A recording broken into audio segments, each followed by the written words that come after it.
Hey everybody, welcome back once again to the RetroGameFix.com Retro Jones podcast number 81. This is Mitch. And this is Mike. And here we are once again. I guess this is our next episode after we had interviewed Blake J. Harris last week. That was fun. 2 weeks ago, but it was fun. My bad. It was like a week and a half ago, actually. Yeah. Oh, yeah. Yeah, it was awesome.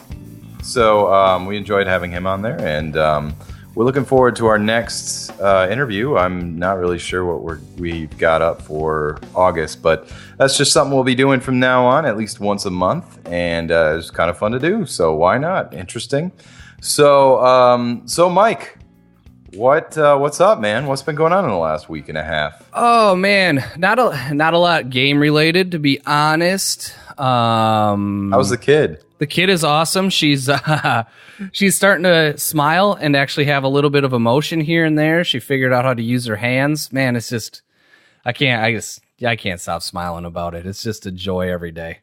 Well, I would totally be like, yeah, like I'm like some expert or something. But my kid is really young too. He turns 11 months old tomorrow. So yeah, it's awesome, isn't it? It's just it's one of those things where it's like you're never prepared for it, but then there's nothing.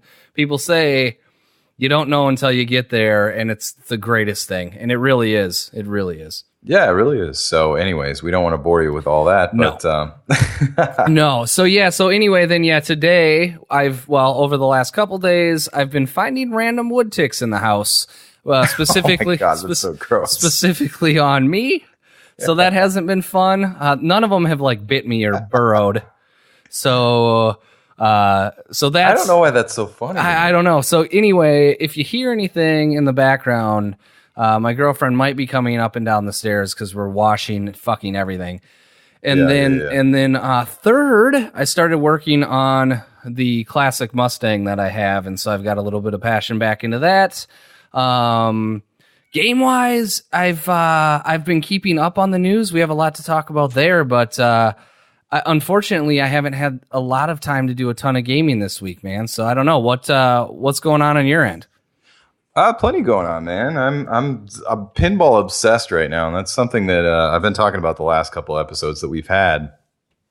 Everybody gets bit at some point. I got bit like years ago, and now, unfortunately, I'm kind of pissed at myself for kind of getting the pinball bug again at this point, because now everything's at like record highs as far as how much you'd have to spend on it. But I've been doing a lot in that, so I'm going to talk about a lot of that. Just one quick note, kind of looking back to the Sega Master System Marathon, I picked up another of my missing pieces, I guess, which was the Phantasy Star re-release. Which really, there aren't many differences between the regular Phantasy Star and the Phantasy Star re-release. It actually is probably one of the most common re-releases out there. It just says now with battery backup or some crap like that in green lettering. So I ended up getting one for $50 shipped, and you cannot beat that. So we are on the same plane right now as far as we both just need the blue Outrun, and that's it. So yeah, that's pretty much it, man. I've been kind of keeping an eye open here and there, but man, it's a tough find right now. I've been keeping an eye open, and this is the thing too, because Rambo, at one point we were like, Rambo is the Rambo First Blood Part 2, which was also a re-release. At one point during the Sega Master System Marathon, we were like, that is actually the hardest to find, because we had seen a couple Outruns. One was incomplete and one was complete, but we just didn't land it. So at one point we were like, no, Rambo's the hardest one to find. And since then, I have seen five pop up in the last couple of years, and I bought 3 of them. So I'm hoarding them. So anyway, anybody that's out there listening to our show that's hoarding the Outruns, man, let's make a deal or something. So I'd go $300 on one if it just popped up, but I certainly wouldn't want to pay that. Yeah, I wouldn't want to pay it, but I probably would pay it. So anyway, shout out to the Sega Master System Marathon. We are on level ground here. We just need that one pesky Outrun to pop up. And then we'll have them all. So besides that, though, so going back to the pinball stuff, because I know there's some people that listen to us that are into pinball machines, and there are definitely some people out there that aren't. And it's kind of one of those weird things when you're an arcade collector. You're either like really into arcades or you're really into pins. And I've been to both, but I am definitely into pinballs right now. In fact, remember last time I was telling you several weeks ago I got my Whirlwind pinball, right? So I'm thrilled with it. I've gone through, kind of cleaned everything up, and it plays great. And it's one of those things I don't want to really spend much money on right now, as far as like, I don't want to buy all the new posts and all the new everything that I find, because eventually I'm going to get my CPR playfield, my reproduction playfield for it. And I kind of want everything to be new at once. You know what I'm saying? Mm-hmm. I feel you. So I don't want, like, if I get all new posts now, I don't want them to all be dinged or cracked or something like that. I want everything. If I'm going to do it, I want it to right. Kind of all start out like, all right, now it's all brand new kind of. I want to be like, this is my first game on my brand new pinball machine. You know what I'm saying? Yeah, I feel you. But so anyways, I was stoked this week because CPR, for the Classic Playfield Reproductions, for those of you who don't know what it is, they reproduce pinball playfields. So for like old machines, and they kind of do them. Generally, they do them and then they don't do them again, and they're really hard to get your hands on if you miss out. So lucky me, I got my Williams Whirlwind, maybe a month ago at this point. And it just so happened that was added about February to their kind of gauging interest section. So they're like kind of pre-order section. So I signed up for a pre-order, and sometimes the first time around with Whirlwind, supposedly it took years, like because they have to do licensing, somebody's got to do the artwork, all that stuff. So there's kind of a lot to do with the process, and sometimes these playfields can take like years. So you can be on this pre-order list for years, and the things, I can understand their frustration. They don't ask for like a down payment or anything. Because it can take so long, I'm assuming. And, a couple years later, some people might not have whatever machine it is anymore. So some people flake out, and it's got to be kind of a tough business in that sense to be a part of. But anyway, so I was super stoked the other day because I've been kind of checking it every night. You know what I'm saying? I like go to their website. I'm like, what's going on with the playfield? Still hasn't moved from the gauging interest section, So I was super stoked about 2 or 3 days ago when I realized that it actually moved into production mode. So my Whirlwind playfield is being CNC cut right now. So that is super awesome. And it's super actually terrifying at the same time, because now I think of it and I'm thinking, holy shit, that's like $850. Gotta find that cash. God. And it's not only that. So I'm sitting here thinking, oh shit. Because as I just mentioned, I'm like, I don't want to buy all these new parts until like I'm ready. I certainly don't want to install them. So my issue here is that the freaking side art is $275. So I like the cabinet artwork, and that definitely needs to be redone. I need to redo all that. All the parts that I need are about $100 to replace posts and all that crap. And not to mention new translights like $100. Like I'm gonna have to fucking put about what I bought the machine for into it, and I'm like, I don't have to, but I want to. You know what I'm saying? Yeah, because at that time though, then you're sitting on something effing mint, And that's what it's all about. I don't even care. Look, with the way that pinballs have skyrocketed in price and stuff like that, eventually it'll be worth much more. I'm not even worried about that, Like, I don't even care. It's about, like, I don't care if I put more money into the machine than it's worth, Like, I don't think I'm in danger of doing that, but I don't care. No, and that's never really what it's about. Collecting in general, it's really never about that. But at the end of the day, I mean, if this wasn't a pin that was going to be worth the money that you put in it, and all of a sudden you put $3,200 into a pin that's going to be worth $800, like you would never do that, right? No. I mean, this is an iconic pin in a way. Yeah. I mean, it's a top 10, top 15 pinball in almost everybody's eyes. It's a great pinball machine. Yeah, I mean, the thing is too, like you'd be hard pressed to find anything that's not like a absolute piece of shit for $800 at this point. So, I mean, it's like, yeah, I mean, I hear what you're saying. On the other side of that, I'm kind of disappointed that I kind of wanted it to take a little bit longer because I wanted to get into my Flash Gordon machine. And look, that's a machine that I'm going to be definitely putting in more into that machine than it's worth. But again, I don't care, you know? Like there's a guy in town. His name is John. I don't know if I should use his last name because he's got a lot of money in his place as far as that goes. But the first party he ever threw, he had about like maybe 15 pins in his house. Like his basement was just like this, just man cave, like ideal man cave, you know.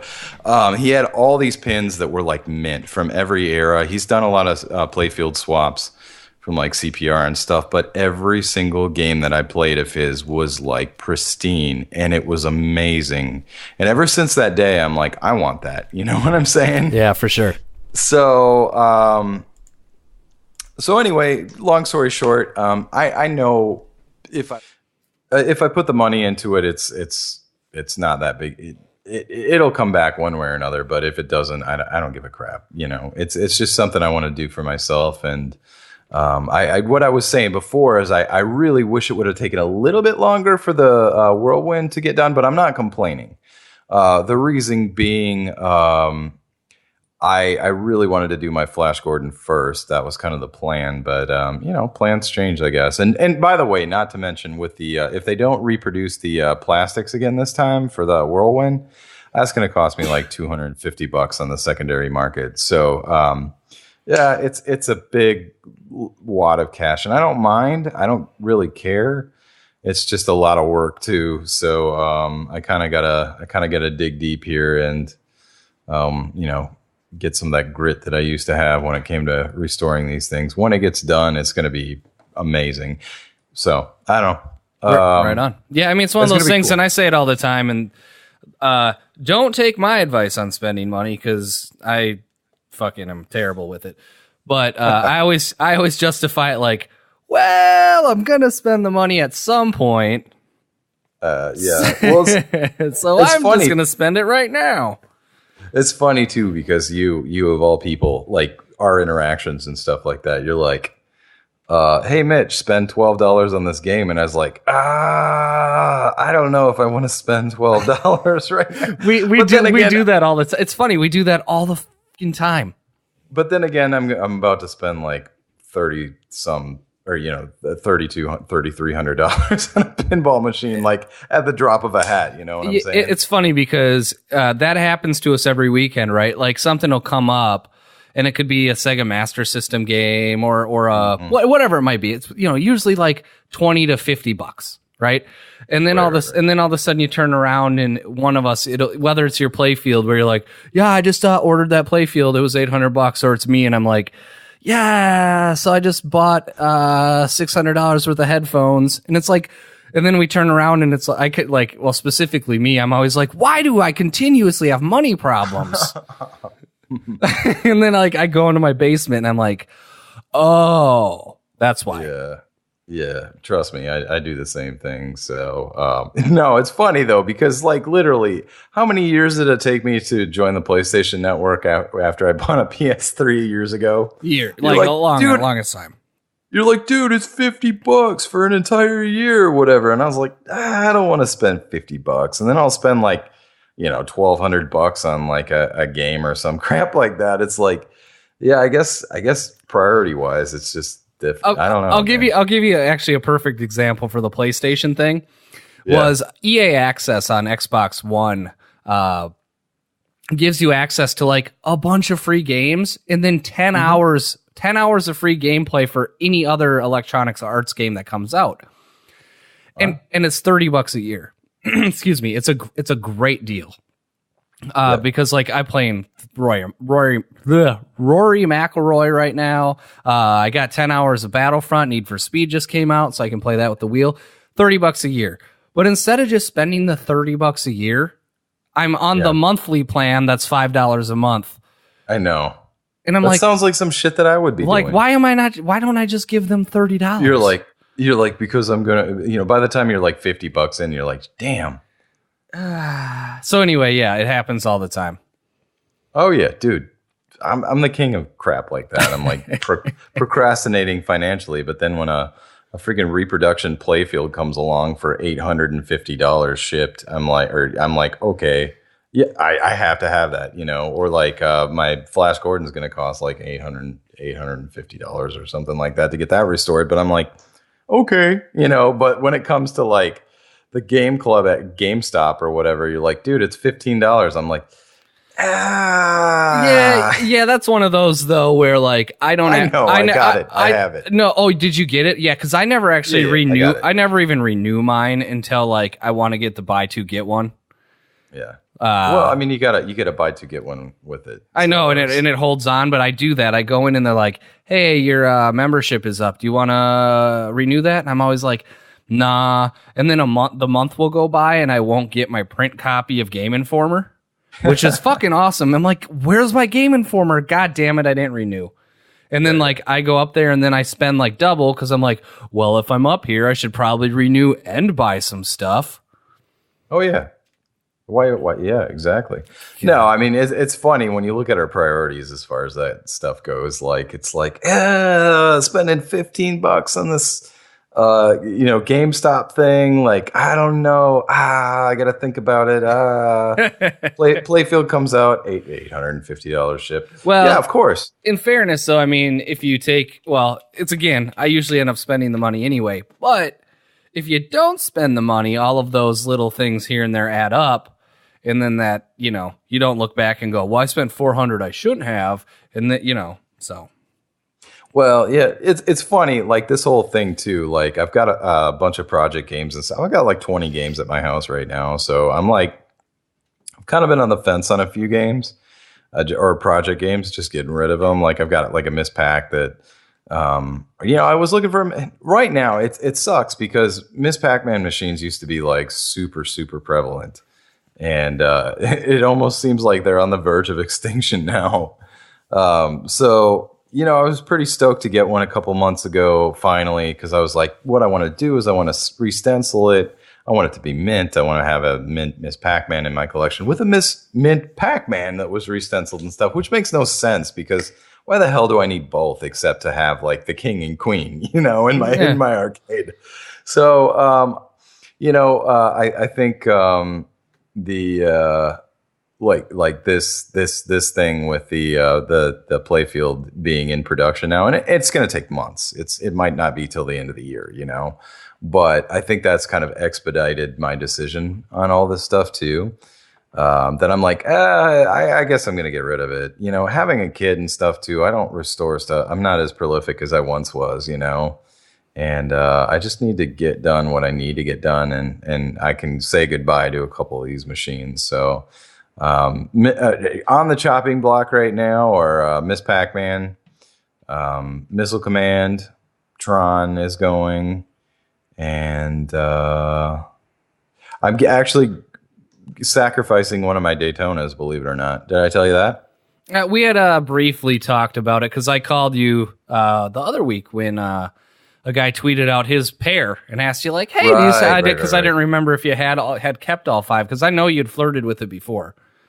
Well, not really. I flirted with getting 6. I'm like, because the problem with Daytonas is most of the time, I mean, there are single machines out there and there are like upright machines as well. The thing is you want an even number if you're going for the twin. So I've got like half of a twin. So I've got like the left side of a twin, which has the big billboard over the top. So like, it's kind of an oddball out there. So it's like either get 6 or go back to 4. And to be completely honest, I rarely have 4 other people at my house at one time. Like it just doesn't happen. So yeah, I mean, it's been fun. I mean, we played 5-player Daytona like like 3 or 4 times in the last couple of years. But I'm gonna get rid of the oddball. So I got a buyer lined up for it and stuff, and it's just one less pain in the ass for me to have to keep working. So there's that. So my problem right now too it's not money or anything like that. I just don't have space for all these machines, man. Like my garage is like overstuffed with arcade games now. So it's time. It's time to let go of some of the hoard. You know what I'm saying? I feel you. So, but anyway, as far as arcade stuff goes, the last thing I'm going to say on that too is my pinball thing. I'm kind of on the fence on whether I want a new Ghostbusters Stern or not. Yeah, that's a tough one, man. It's a lot of money, but man, I don't even care about the money. That's the thing. It's not about that at all. Here's my thing. But yeah, you've seen pictures of it. It looks effing amazing from pictures. And from like videos and stuff, it looks amazing too. Like the gameplay actually, and it kind of almost brought me back because at one point in the last week and a half, I was like, nah, I don't think so. I can't tell with Sterns. Like, no offense to Sterns, and I'm probably gonna get beat up or something for saying this, but a lot of times they like cheap out on stuff, and I don't think I'm the only one to say that. I mean, there's like 5 Rockstar Stern tables or pinball tables that I can think of, and or that I kind of thought of that I was like, I would love to own one of those. But there's also a lot of crap. I went to one of my no offense, Stern, but I went to one of my dealer friend's place, and he had like 6 Sterns lined up, and I was just kind of like, underwhelmed. One of them was the Kiss one, and it was just like a bunch of drop targets or something in like the middle of the playfield, and the rest of it just looks super bare. And it also looks like, I don't know if they do, I've been trying to figure out if they do screen printing for the playfields or they just do a decal, because I don't want just a decal that's like cleared over. That sucks, Like, yeah, some people said that they do that now, and some people said that no, they still screen print it. So I'm still back at square one, Well, the only other thing that the one red flag when you were telling me about the Ghostbusters pin was that is it an exact copy of The Walking Dead but with different Oh no, it was not necessarily. No, okay. I was saying they used kind of a lot of the elements from the Dark Knight pinball. Oh, gotcha. Well, because here's the thing with they do that. Anything that they're going to have to license out rights for. I mean, you look, and this is completely apples to oranges, but it'll make my point. That racing seat that I bought. Yeah. That one of the best videos on our youtube.com/retrogamefix, was me comparing the play seat to the Ubuto, and it's night and day. And the play seat, essentially for all the same features, costs the same price, but it's a piece of shit in comparison. And it's because they have to pay all the licensing fees because every one of the play seats has a NASCAR logo on it or an F1 logo or Gran Turismo or Forza, right? They have to pay those licensing fees and then everything else. And so you look at, you want a Ghostbusters pin, and isn't Stern the only one really doing these licensed pins at this point? Well, not really. Okay. Jersey Jack just did the Hobbit pinball, and they did Wizard of Oz before that. So, I mean, everything is kind of licensed for the most part. I mean, it is. Sorry. Well, then I guess I'm speaking on because I just kind of assumed it was just Stern was buying these up and spending a lot of money on the licensing and maybe just kind of pumping them out, limited releasing them, and just capitalizing. They do. Okay. Okay. No, I don't think you're off base with that. Maybe I am off base with that, but I don't think you are. Or I think you're about right on as far as that goes. That's the way it feels a lot of times. And man, Stern has come out with some great machines. I think back to the Lord of the Rings pinball machine is like drool worthy. It is so good. And Simpsons Pinball Party I thought was so good. Apparently, somebody set me straight this week and said that the AC/DC pinball is actually amazing, and it's based off the T2 pinball, which I never saw that, but I guess I didn't really give it much of a chance. So I mean, Stern's had some just awesome, like the Tron pinball is awesome. I love it. I would love to own one of those. But so you're kind of hit or miss. You know what I'm saying? So I've played the Ghostbusters pin, and it's awesome, and it looks awesome, and the artwork on it is amazing. Like, but for contrast, like the Shrek pinball, Shrek and Family Guy, I believe it was, were the exact same playfield. They have like a little mini playfield, but I had read somewhere that like one of the Shrek toy or something, like one of the toys that was in the pinball machine was like a McDonald's toy, and I'm like, for real, guys? You know that sound that they play when you lose at Price is Right? Yeah, and it's like, that's what should have just played. Yeah, so I mean, there's people who have differing opinions than mine. This is just like, I'm just being cautious because here's my thing, and I think this will make a lot of sense. I'm not just doing this to shit on Stern because I played some really, really, really good Sterns. I've played some really shitty Sterns too, but and I do appreciate them being like, keeping it going, like still producing pinball machines and stuff. But here's where I'm going with this. If I'm going to spend $5,000 plus, $5,500 or whatever, I'm more kind of interested in getting a classic pin that's like timeless. You know what I'm saying? Like I could buy a Twilight Zone, which is almost universally like regarded as the number one pinball of all time. Yeah. I could buy that for, probably $6,000 or under $6,000. I've seen one. There's one available right now for $5,200. Like I could buy the best pinball of all time for that. I could buy like an Addams Family, which is like highly regarded as one of the best ones of all time. Mm-hmm. I could hold out for a Tales of the Arabian Nights, which is like the dream, but there were so few of them that were produced that it might be hard to, I might have to wait a couple of years. So that's my thing here. But I gotta say the Stern Ghostbusters is fucking awesome. It is. But I don't know. So that's kind of my thing here. I could use that money to buy. And here's one thing I don't like about Stern too is they have like several different levels of like you can get the Pro, which is like their basic one, and that's what's $5,500. Or you could get their Premium, which is like $7,500, or you can get their limited edition one, which is like fucking 8,000 or 9,000. It's a lot. So right, it kind of puts a little bit of a damper on it though too, because at some point it's like sports cars, right? And you're like, or you see a Mustang and you're like, oh, that's the V6 Mustang. It doesn't mean it's shitty. It's just like right. It just means people that don't have it, and part of the reason you buy a sports car, is to be, you know what I mean? And like, that just kind of sucks. I don't like that, man. It's just one of those things where it's like, I know guys that buy every time a new Stern comes out, they buy it and stuff, and that's awesome. But I can't do that, Like I'm not a millionaire here, I'm an average collector. You know what I'm saying? Like, I want something. I don't know. I don't want to waste. I don't want to spend, $5,500 and then be like, fuck, man, why didn't I just wait it out or go find something that was awesome? Right. I don't want to be disappointed. Instead of sitting on an asset and go, 2 years down the road or whatever. Oh, I could have spent the money this way. Yeah, I feel you. I mean, it's just one of those things where it just, because back in the day, especially with the classics, you've got like one level. I mean, some of them are mod, like the Twilight Zone people mod the shit out of that, which is awesome.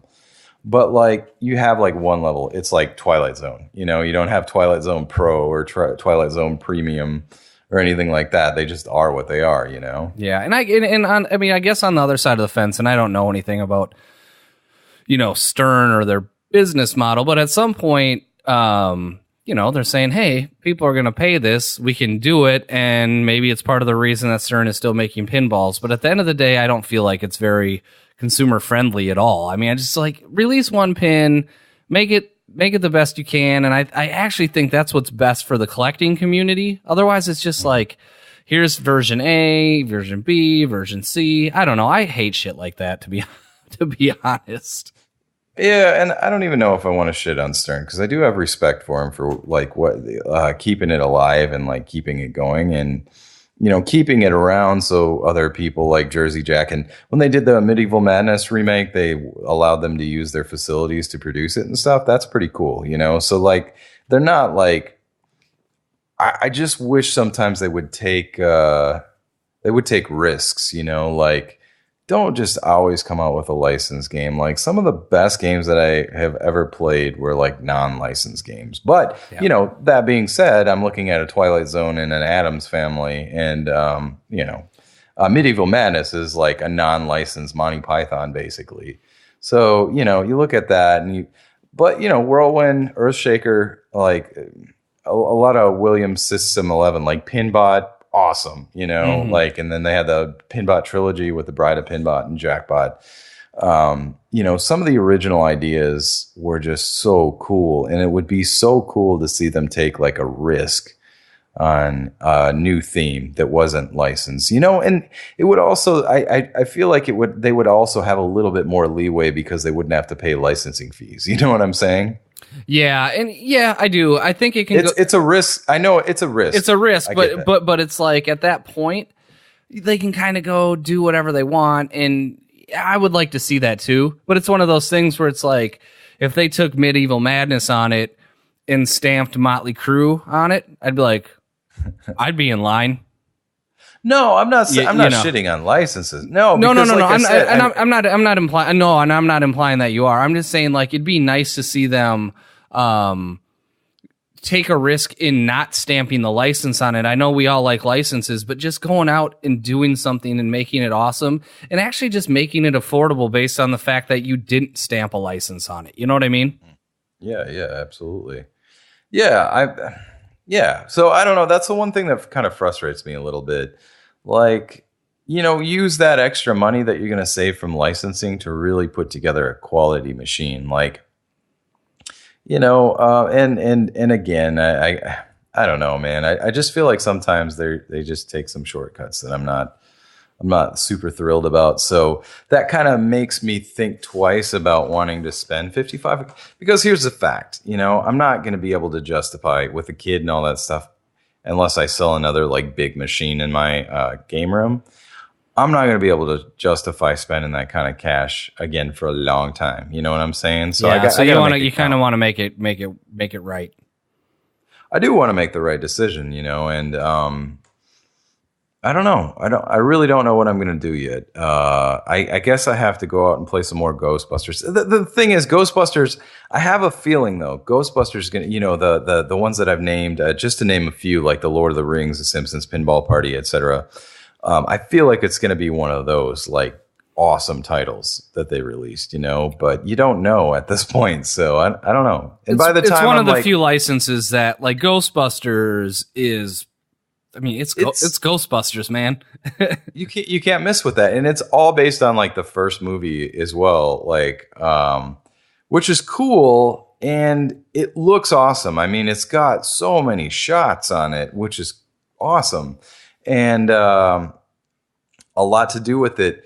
I don't love like the dot matrix displays on the DMDs on Stearns are like red, and they're really kind of cheap looking. I guess I don't know, but I'm kind of on the fence here. I really, on one hand, I really, really, really want to jump in and grab one, I think would be so awesome. And then on the other hand, I'm like, yeah, but what else could I have for that amount of money? I could have an awesome pin that, and if prices keep going like this, that pin is going to be the $5,500, $6,000 pin that I'm buying now is going to be like a $9,000 pin 3 years from now. And I'll never be able to justify putting that kind of money towards it. You know what I'm saying?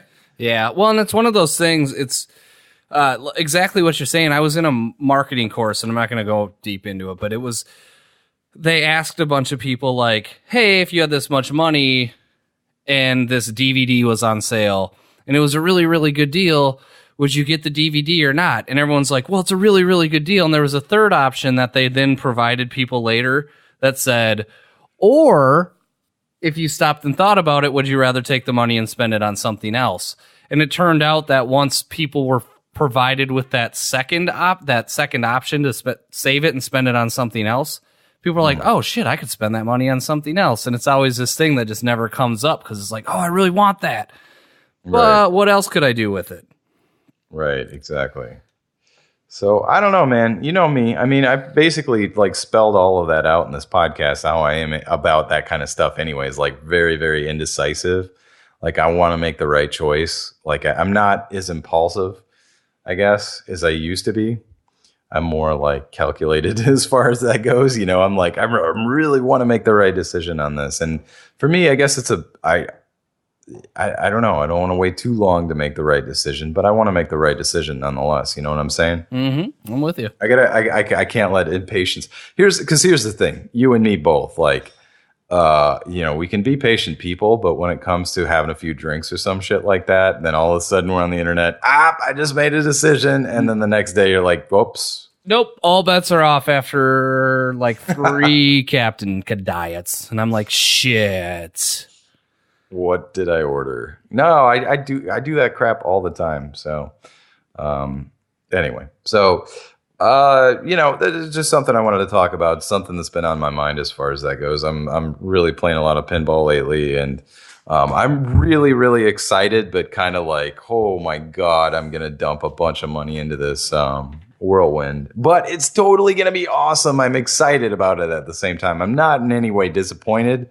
I'm like, this is going to be awesome, but oh my God, my ass hurts already from dropping all this cash on it. You know what I'm saying? I'm with you. It's going to be one of those things that the whole time I'm going to be like, oh fuck, you know? So I want to ask something since we're talking Ghostbusters. Yeah. Did you see the new one yet? No, man, I got a kid. I can never see a movie again. So here's the thing, and I haven't seen it, and I don't judge movies based on movie trailers. The one thing that if anyone's listening, and I tweeted this out and no one got back to me, is so the one thing that's rubbed me the wrong way about the new Ghostbusters is it seems like it's real heavy on comedy. Like it's a comedy where the original Ghostbusters wasn't really a comedy, but it was it was a comedy, but it wasn't like based on these one-liners here and there and this and that. Like, no, it was kind of, it was sometimes it was, yeah, you're right. It wasn't based on one-liners. There you go. And so like, I don't want to go into the new Ghostbusters and see like, you know, again, Melissa McCarthy, hilarious. And it looks funny, but that's not what I go to Ghostbusters for. And so I've read some reviews that say like, look, all the negative press has been overrated. Go see it, which I totally will go see it. But I've kind of been just waiting to hear because I just want to know the expectation.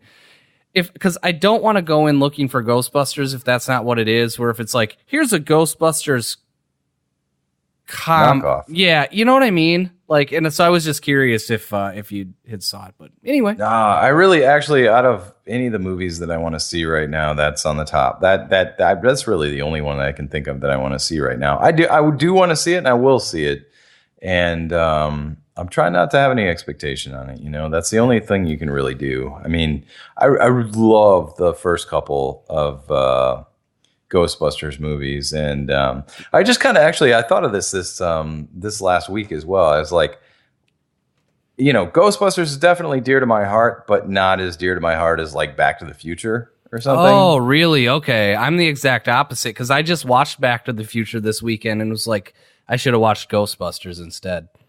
I totally I watched it last weekend too, but it's always been one of those that's been like super dear to my heart. If somebody went in and made like a Back to the Future 4, which we'll give it a couple of years at the rate that they're rebooting 80s movies and crap like that, they're going to do like a Back to the Future 4. And I'm going to be super pissed and offended. So, well, I don't know. I still haven't seen the new Ninja Turtles because kid. But I actually love the Michael. I don't mind that. I love the Michael Bay version, but it's because I went into it going, look, they're ninjas, they're turtles, they're teenagers, they're fucking gigantic. How do you screw that up? Except for Ninja Turtles 3. Yeah, Ninja Turtles 3 was something else.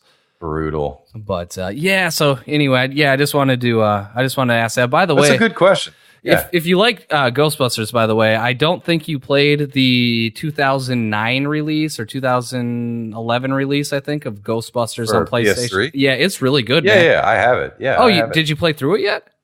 I got about halfway through it. I was I was thinking about grabbing that the other day. I saw it laying around, and it's super fun. Yeah, it's just super fun. I loved it. It was good. I don't even know how far I got. I got to this point where they were kind of sucked into this other universe or something, but I was really, really impressed by the game. It was fun. Oh, that part isn't like super fun, but it kind of, I won't spoil anything. I think that's where I kind of was like, I don't want to have to work to get through this part. It gets better, but I'm not going to spoil it. Go back and finish it if you have time. I will. Absolutely. So we got a couple more things to talk about here. I've been kind of taking up the entire podcast, just like vamping on this like pinball shit. So what else we got to talk about, Mike? Real quick, I wanted to bring up. I unboxed that Sega Game Gear Sonic Spinball that I bought. That was a new version. Well, I was going to open it, and so anyway, looking at the box, I did an unboxing. And I'm going to put this on YouTube, but. It was like packaged in Mexico by Majesco. Oh, so you got Majesco. That's right. Yeah. So I didn't know that so I Googled it later in the week because I unboxed it and I was like, all of this feels like a knockoff. Yep. And it turns out it wasn't a knockoff because the game didn't have the Game Gear case with it. The instruction manual is just printed on cheap paper. The cardboard felt generic. The repackaging and shrink wrapping didn't even let the thing where you could even hook it onto a rack was like shrink wrapped into it. And I was like, is somebody just repackaging Game Gear games this new and just reprinting? And then I went and Googled it. No, Majesco bought it and kind of did another run of the games in like the mid late 90s, something like that. So yeah, it was like early 2000s or something. And what it was is they actually, I mean, Majesco, like, look, they weren't putting on any fronts as far as their games in the system, redoing that. And actually, like the Majesco Game Gear is very, very highly sought after right now because the LCD in it had a better refresh rate than, of course, the one that was originally manufactured in 1992. So Majesco actually released it for $30. You could buy a brand new Game Gear for $30 at Toys R Us or whatever. And this is something that I totally missed this. And we've briefly talked about this, but I didn't know that they did games as well. They did games as well. I believe like Aladdin, The Lion King, Sonic Spinball, like there were several games that they did, and they were only like $15 or $20. So they were not putting on any fronts like, look, hey, we have a super high end product. They're like, hey, here's our cheapo version of a Game Gear, which is actually way better than the original. And here are some cheap games that we just came up with too. I mean, it's kind of a cool idea. Good for them, you know. It's too bad that I missed out on that when it actually happened, you know? Yeah. Because I would totally, if somebody did that now, I'd be like, here's my $30. Right on. So I'm going to throw another one your way because I don't think you saw this and I have not sent it to you. Speaking of things like Majesco redoing the Game Gear or all of these Genesis systems or these Game Gears or the Retrons that pack in, like you can buy the Sega Genesis and it's got 30 games or 80 games pre-packed in. Mm-hmm. Nintendo is officially releasing a Nintendo Mini with 30 prepackaged games. I actually did see that. My wife sent that to me the other day. Right on. Yeah. So I like the idea, and I hope they do it with all of the stuff. Some people are upset, like, hey, there's no SD slot, or hey, there's no this or that. I don't care. It's $60, and like I'm gonna buy one because it's a Nintendo licensed product. And if they do it with the SNES and they do it with the GameCube or whatever, I'm gonna buy it. Yeah, I'm gonna buy it too. There's no doubt. I'm totally gonna buy it. Of course. $60. I'm in. I saw that the other day. That's actually pretty cool. Okay, yeah, I wasn't sure because it's funny because usually if something like that popped up, we would bring that up. But I meant to text you about it. I forgot. but yeah, that was actually something I was going to save up for the podcast too. So I'm glad you actually remembered it. So yeah, I mean, there's not a lot to say about it, including 30 great games, $60, HDMI out, plug it in, it works. I don't know, pretty awesome. Well, and that takes care of your upscaler problem too, or all that crap. So. Well, right, you can't actually put games into it though. I mean, it's only the 30 that it comes with, but it comes with 30 awesome games. Yeah, I mean, as long as the games are what you want to play, who gives a crap, you know? Yeah, I don't. I mean, it's $60. $60, I'm in. That's $2 a game, and you get the system for free. Right. Yeah. I should work for Nintendo. Speaking of Nintendo, really quick, it was funny because I totally like, being on a gaming podcast. You're more the modern guy, so you're up on more than I'm up on. But I keep seeing all this like Pokemon Go stuff, and like a couple of weeks ago, my wife is like, what's this about Pokemon Go? And I was like, oh, it's got to be on a Nintendo system because Nintendo never licenses anything out to people or whatever. So I was like, no, that can't be on Android. And then, of course, like 5 minutes later, I realized, oh, it is on Android. Yeah, have you played it? No, because it's like a disease right now. It is. It's embarrassing. So real quick, I don't want to go deep into Pokemon Go, but I work in an office complex that has a few ponds and there's 5 buildings and it connects all over the place. And I usually 2-3 times a day will go walk around these ponds. And there's technically 3 ways you can walk around. This is fucking ridiculous. So you can do a half you can do a half mile.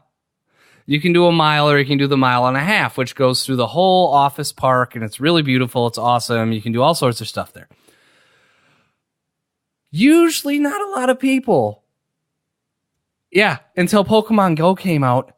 There's fucking people everywhere. I don't know if you saw what I tweeted out. Walking around like Egon in the Ghostbusters trying to find ghosts. Just their phones in front of them. Fucking walking everywhere. Running into people. And I'm like... Oh my God, that's hilarious. I haven't actually run into anybody that's done that. I'll take a pic. I'll go out tomorrow because there will be people. If it's not raining tomorrow, there will be people. I'll take a picture. But anyway, so I have a story. So anyway, I did a little bit in the office and was like, I can't do this. And then I got home and I turned it on and I saw, hey, there's some Pokemon in your area. And I'm like, huh. No shit. So I get out of the house because I live across from a park and a city center and a lot of other shit. So there's Pokemon. And so I'm out walking around and I'm fucking got my phone in front of me trying to find these GD Pokemon. And I find myself in the middle of the park with about, I don't know, 28 to 13-year-olds. Oh my God. And then I looked up and I saw the neighbor kids. And I was like, what the F am I doing? And so I'm literally within visible distance of their house. And I turn around and I see neighbor kids' parents on the step watching their kids Pokemon hunt. And the 34-year-old neighbor. And I was like, uninstall. I'm going home. Not even looking at the neighbors when I walk in the door. I'm done. No Pokemon Go for this guy. I couldn't do it, man. I just can't do it. It was embarrassing. It was so fucking embarrassing. They were talking about it on Sports Talk Radio the other day, like several times. They're like, "Oh my God, Pokemon Go!" And I'm like, "Dude, you're like a man." I had the same thing that happened when I waited in line for the Lucio fucking amiibo. And then I heard people doing like, oh, join the subreddit. Here's my number. Text me, blah, blah, blah, blah, blah. It's like, nope, F it. I'm done. That happened. I'm sorry. If y'all like to play Pokemon Go, more power to you. If you're adults and like it, do what you want to do. But nah, dog. I can't do it, man. But good for Nintendo for, I know it was a different company that had it licensed out to them, but good for Nintendo for slapping your name on something that totally just went like viral again. Yeah. So not for me. So anyway, speaking of Nintendo, where do we want to go here? So we've got a few things that we can hit on. I know we're kind of running up on an hour, so I don't think we're going to get to all three of these. Yeah. Well, we've got a North American Nintendo 64 disc drive was found. Mm-hmm. That's super cool. I kind of want to save that because I want to do a little bit more research on it. Okay. Unless you know a ton about it, but I don't. Nope. We've got the Nintendo PlayStation, which has the Ben Heck thing, which I think we should hit on. And I also just want to roll back a little bit on my N60, because I've ripped on the N64, and I want to roll back on that a little bit. So of those two, I think we can fit them both in, but where do you want to start? Let's talk about the Nintendo PlayStation. Okay, let's do it. So go ahead and kick us off on this one. So everybody remembers what? I thought you were going to leave me hanging there for a second. I was like, wait. No, sorry. I was taking a drink of a Captain Diet, which is probably going to lead me to make bad decisions on Amazon in about an hour. I understand. No, so the Nintendo PlayStation, someone found this in their parents' attic or something, 3, 4, 5 months ago? And this was the rumored peripheral for the Super Nintendo. Actually, let me plug us real quick and say that we talked about that last week with Blake J. Harris as well. Sony getting basically left at the altar by Nintendo, basically getting kicked in the nuts at the press conference announcing the peripheral. Yeah, exactly. So anyway, real quick note, I was listening to an IGN podcast where a collector was on, and he offered them I think it was a couple brothers that ended up taking possession of it, offered them $50,000 for it and didn't get a reply. So anyway, somehow I feel like he could do better. Oh yeah, I think so. So anyway, Ben Heck, the great Ben Heck, somehow gets his hands on this thing and was able to tear it down. And now I still didn't get to go through the entire video because I had the dude was there. Actually, the kid and the dad actually kind of explained the whole situation. Oh, they were. Well, take it away. Okay. Well, the dad had just said that, when I guess his position was that when he works, when he worked or whatever, like when a company went bankrupt, he went in and like boxed up all the stuff. And of course they would auction off all the boxes. So he had seen this and he had thought it was interesting. So there were a bunch of plates and cups and crap like that. He kind of kept track, if I got this right, I think he kind of kept track of what box it was in. And, it started the bidding at like $10 and then it was 20. He ended up getting the box for like $75 that he kind of knew it was in there because he had been the one that had boxed it up. So he had kind of forgotten it was in there. That's pretty awesome. That is pretty awesome. High five to that dad. You got to respect the player. Totally, absolutely. So anyway, long story short, the kid was cleaning out some boxes and stuff and kind of came across it. And there was a Reddit. He was trying to basically find out some information on it because he didn't really know much about it. And there was a Reddit where they were kind of talking about this rumored peripheral or whatever. That's really the only thing he had found. And then he'd kind of put something on there. It was like, yeah, I've got one. I found it in my dad's house or something. And of course, everybody shit their pants on Reddit and was like, what? Pictures. Like, you have what? Yeah, exactly. So it was like that type of thing. And then I guess the rest is history. But the son was actually on there when he did the teardown, like standing right next to him. So that's how he got a hold of it. But anyway, so yeah, continue. So, well, no, I mean, that's kind of where I was kind of looking. I mean, so Ben Heck tears it down, figures out how it's supposed to work. And as you were telling me earlier, so apparently there was a cartridge with it, right? And you needed the cartridge to play whatever it was supposed to do or something like that?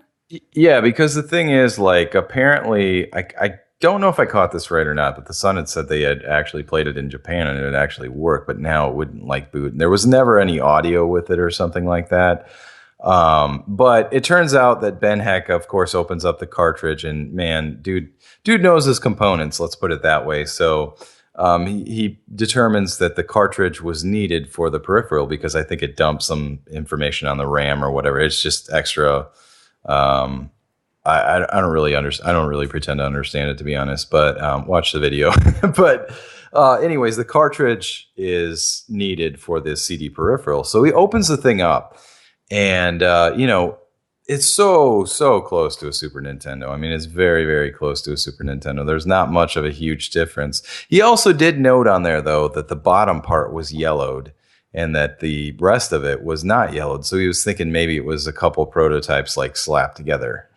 A couple of the actual prototypes. But, there were definitely some differences between that and the Super Nintendo. But for the most part, it was running a lot of the same hardware. But that's not uncommon. Like my Super Nintendo is yellowed, except there's also parts of my Super Nintendo that have normal gray. I mean, that's how all of them are. Yeah. But that's funny because I could be wrong, but I'm pretty sure Sony actually manufactured the Sega CD. They did. I believe that Sony, after they got basically kicked in the nuts by Nintendo, because I think Nintendo went with Panasonic or whatever. I think they went on. Or Philips. Okay, yeah, Philips. Yeah, you're right. So, anyways, I think I remember reading in that, wasn't it something like this? Correct me if I'm wrong, but Sony had gone to Sega, because the thing is with Sony, they had kind of had an idea in mind that someday down the road they wanted to keep the door open for a console, and that was something that Nintendo wants control over everything back in the day, and they were like, no. And then Sony was like, yeah, but we're Sony. You need to make an exception for us. So then Nintendo's like, okay, we'll make an exception for you. And then they're like, at the press conference to announce the peripheral, they're like, we're going with not you, which they had no idea about. So when Sony had, I guess, been approached Sega, and again, I'm just dumbed down version of this because it's been years since I've read the book, but read Console Wars. But I believe they had made a deal with Sega where they had said, look, if we want to make a console of our own in the future, we have to be like a CD console of our own in the future. We have to be able to have that option. And Sega, of course, is a lot more agreeable than Sony at that point. Nintendo at that point. Than Nintendo, sorry. Anyway, so yeah. And then eventually, so it turns out at the end of the video, he kind of has a comparison between the Sega CD, the Nintendo, the Nintendo PlayStation, and then the TurboGrafx, I guess. Okay. And just kind of like, the Nintendo was like a double speed CD-ROM drive, where the rest of them were single speed. It turned out, the processor was, I think there was a 8 megahertz with the other two, and the Nintendo one was only like 4, which is what the Super Nintendo was. So they're basically going over the statistics, and essentially, like, the Sega was far superior. But the Nintendo one looked less superior by the statistics, but again, it was pretty much a Super Nintendo, like, for the most part. Yeah, well, and it's funny because the Sega CD didn't actually do much more than the Genesis could do. The one thing that actually stands out in my mind, though, with this conversation is whether it's, and Philips actually did the CDI. Was it did he rip down a TurboGrafx? Well, here's the funny part is, so how did Philips get this deal with Nintendo and then turn around and release the CDI? I forgot if Console Wars addressed it, but regardless, you see then Philips comes out with the CDI, CD based. You see that Panasonic comes out with the 3DO. You see the PlayStation releases. Then and then you see other players where the Atari Jaguar come out with a 3D CD attachment. I mean, it was just like when the CD stuff hit and everybody caught on to it. I mean, the floodgates were open. Well, a lot of the stuff happened. I mean, the CDI and the TurboGrafx and all that, like, because the TurboGrafx was a CD based, right? Like, they had cards. Yeah. Yep. So a lot of these things were like before, like, PlayStation, like everybody else jumped on the bandwagon. That's why, like, the Philips CDI was like $600 or $700 or something in like 1994 money, or 1993 or 2 or whenever it was. So yeah, I mean, that's a good question though. I don't know. Like, how did they get away with it? So I guess that's a question for another day. Yeah. But anyway, regardless, Ben Heck is having a part 2 of that at some point where he's actually going to fix it because, he's basically, there were a lot of like just ghetto like jumped wire, like the jumpers in there. I mean, just a wire jumping this to that. It was really like prototype-ish as far as that goes. And looking through there, it's like, there's nothing in here that looked like super toasted or that made me think that I couldn't fix this thing. So I'm assuming in the next episode, he's going to fix it. Well, and the best part about that is, if they can get that thing up and running, there's going to be people that are going to be able to get ROMs or carts or, other people coming out of the woodwork saying, hey, I still have some code. Yeah, I mean, at some point, someone's going to come out of the gate or somebody's going to find something that was supposed to be running on that thing. They had to have had something running on that prototype, right? Otherwise, why would they even have a prototype? You'd think so. And so I can't wait to see what that stuff is either. Yeah, man, that's just one of those cool ass. It's just one of those fascinating, like we were talking about the Coleco Chameleon and all that stuff, how fascinating that was. But like, this is fascinating. This is on that level, Yeah. So I'm looking forward to that. So I don't know. That was a great video to watch. Go look it up, everybody that's interested in it. I pretty much just described the entire thing in full detail, but you get the idea. It's pretty cool. So the other Nintendo issue, which was again, what? Do you want what? Me ripping on Nintendo or the Nintendo disk drive? No. We had, what was the other thing? We said we were going to do 2 things with it. Well, I was just saying that I would do the me eating crow on the fact that I was ripping on Nintendo 64. Oh, yeah, that. Yes, exactly. Let's move on. So let's hit on that. So Nintendo 64 turned 20 just last week. And it led me to start to dig up some Nintendo 64 stuff. Mm-hmm. And then in a lot of the podcasts I listened to, Nintendo 64 was talked about a lot. And they started talking about the games on Nintendo 64. Turns out there's a lot of stuff I forgot about that the Nintendo 64 did. Mm-hmm.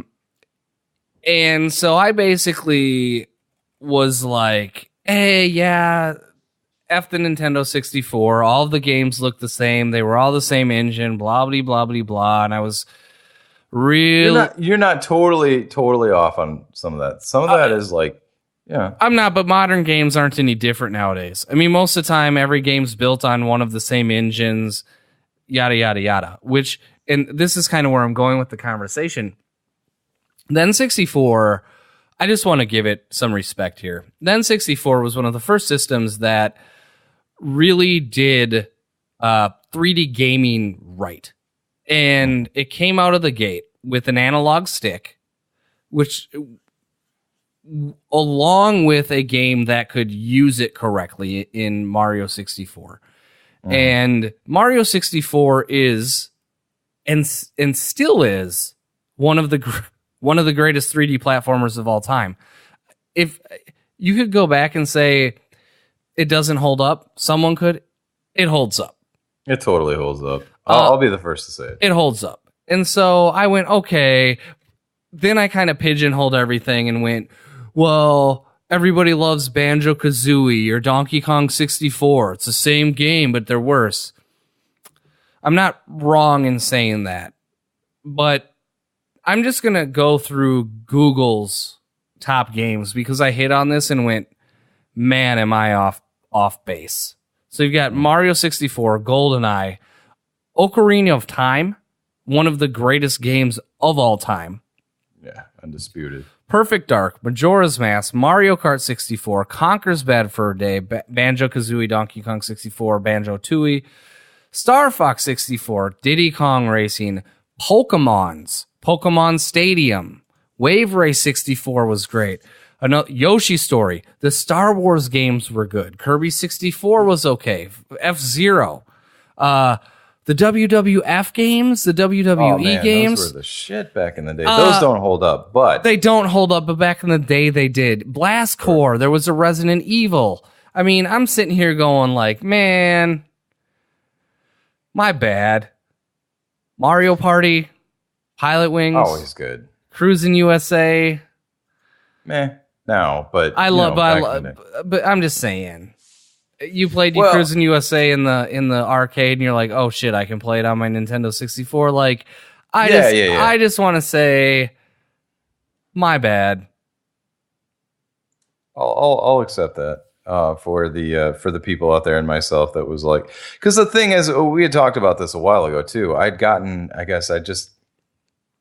N64 in the garage for like forever, and I kind of had the same feeling as you at first, where I was like, I had a blast playing. I played the shit out of the 64 back in the day. I mean, but I kind of had that thought where I was like, most of what I remember is like sitting in my buddy Donks' house and smoking cigarettes and then getting a headache. Yeah, and playing like WCW versus NWO, I think. Which was so good. Actually, I think back and I was like, that one might actually might hold up. For me, I don't know. There might be some...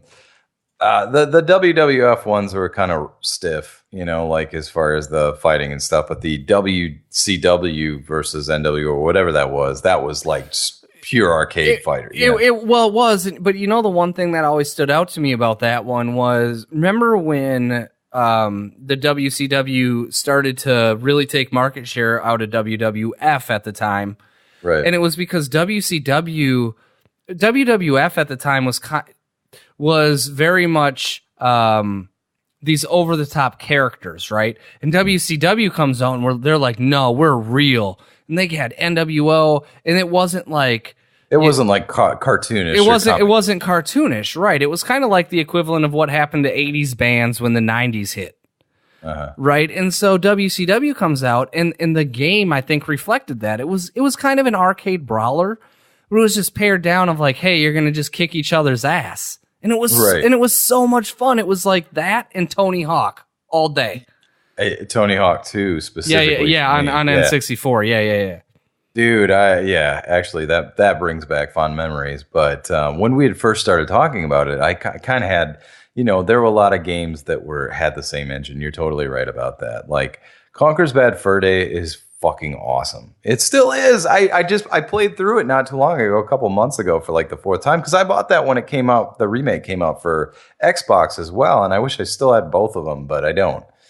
So when I just bought an EverDrive for my 64 because I was like, I don't want to really invest any money in any 64 games right this second and stuff. And I completely forgot my favorite game of all time probably is Star Fox 64. Like for me in particular, like I was talking to you, like that first couple of weeks that I had it, I was beating it like 3 or 4 times a day on like the hardest level. I was like, I just can't stop playing it. Mm-hmm. Even though I keep beating the game, its replay for me is like just endless, And I ended up buying it for the 3DS as well. And I play the shit out of it on my 3DS as well. Star Fox 64.